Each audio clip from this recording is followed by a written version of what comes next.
Celebramos este domingo como familia de Dios, reuniéndonos para poder acercarnos a gustar el amor de Dios que se hace vida, que se hace Eucaristía en cada celebración, en cada Santa Misa, sobre nuestros altares. Y hoy especialmente el Señor nos descubre el milagro de la multiplicación de los panes, según lo narra el Evangelio de San Juan, que prefigura, que va a llevarnos a contemplar a la distancia lo que el Señor iba a instituir la Noche Santa, lo que el Señor iba a dejarnos como un legado para toda su Iglesia, su presencia viva, real y verdadera en la Eucaristía. Pero vayamos a lo que sucede en el primer texto que hemos escuchado, en la lectura del libro de los Reyes.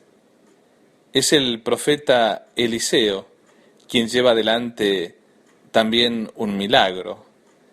Y es interesante ver cómo toda la profecía, todos los milagros acontecidos en el Antiguo Testamento, como también cada sacrificio, guardan una íntima conexión con el sacrificio con mayúsculas, con el milagro con mayúsculas, que es el mismo acontecimiento de la encarnación, el misterio, la vida, la pasión, la cruz y la resurrección de nuestro Señor Jesucristo.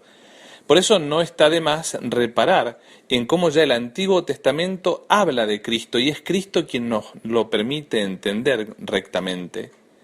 Por eso también hoy nosotros nos asombramos al saber que en Jesucristo hay alguien más grande que todos los profetas, el mismo Dios entre nosotros.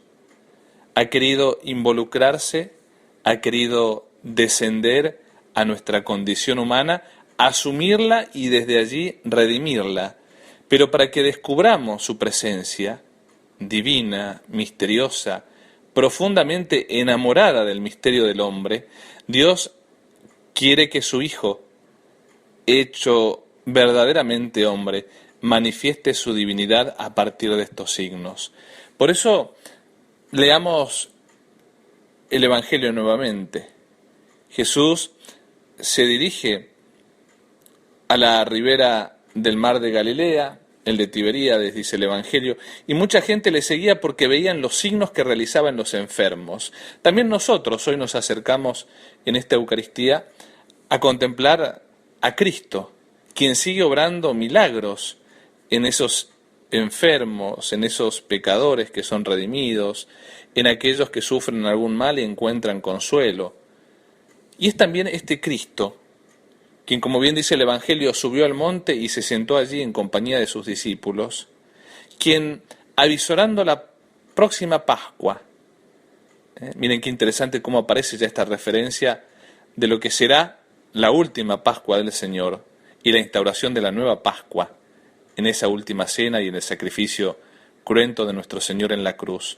En ese marco es donde el Señor levanta sus ojos, ve a la multitud, este buen pastor ve la multitud y aquí pone a prueba a uno de sus discípulos sabiendo lo que ya iba a suceder, dice el Evangelio según San Juan.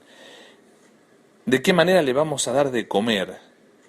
Y es interesante cómo Felipe dice, es muy difícil, 200 denarios de pan no bastarían, pero hay otro apóstol que aparece en este diálogo y es Andrés, aquel hermano de Simón Pedro, aquel que iba a llevar a Pedro a que se encontrara con Cristo.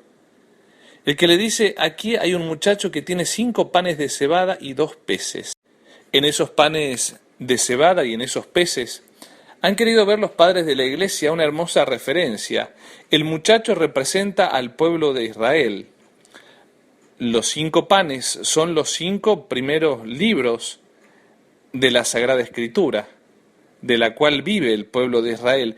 Y esos 2 peces, dicen, son el Antiguo y el Nuevo Testamento.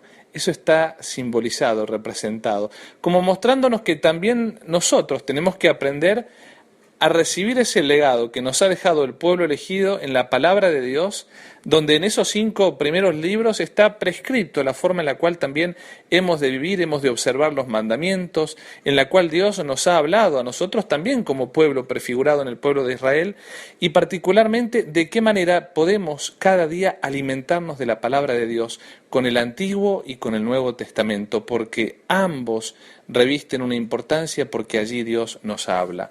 Pero vayamos a este hermoso gesto que el Señor hace y que va a estar presente hoy también en la consagración. El Señor manda que se acomoden, que se organicen en número en diferentes grupos, y miren lo que sucede, dice, tomó entonces Jesús los panes y después de dar gracias los repartió entre los que estaban recostados y los mismos los peces, todo lo que quisieron. El Señor tomará en la última cena el pan, dará gracias, lo bendecirá y se lo dará diciendo, tomad y comed, esto es mi cuerpo. Y lo mismo sucederá con el cáliz bendito.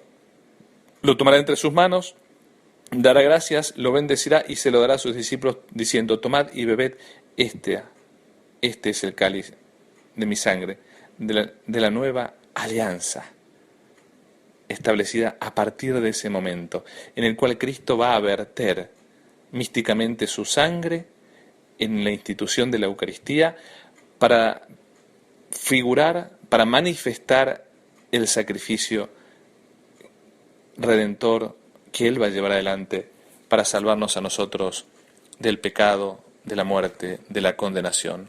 Queridos hermanos, hoy es un día lleno de gracia para todos nosotros, porque también tenemos que procurar que no se pierda absolutamente nada, que cada Eucaristía sea vivida con ese sentido de encontrarnos con este divino pastor que se conmueve ante la multitud sedienta, hambrienta de Dios, con este divino pastor que nos busca a cada uno de nosotros porque sabe que tenemos en nuestro corazón sed de su amor, porque estamos hambrientos del amor. Y la Eucaristía no es otra cosa que eso, la manifestación del milagro más grande entre nosotros. Cantemos al amor de los amores, así reza una canción eucarística. ¿Cómo no cantar en este domingo las maravillas que hace el Señor?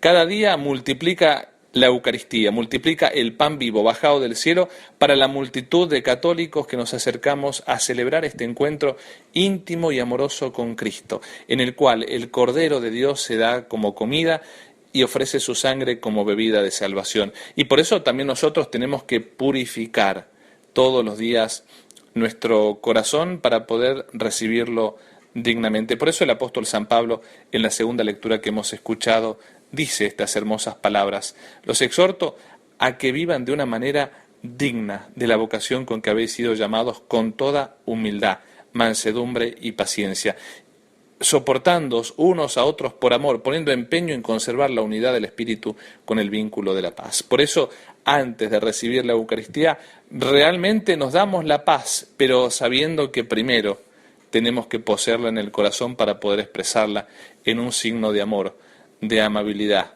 de fraternidad entre cada uno de nosotros antes de recibir al Señor de la paz, al cuerpo y sangre de nuestro Señor Jesucristo. Queridos míos, que el Señor hoy nos conceda admirarnos del más importante de los milagros que tenemos en la Iglesia cada día, la presencia de este Cristo que se hace Eucaristía, que hoy se nos ofrece también a ti y a mí como comida, como bebida de salvación. Amén.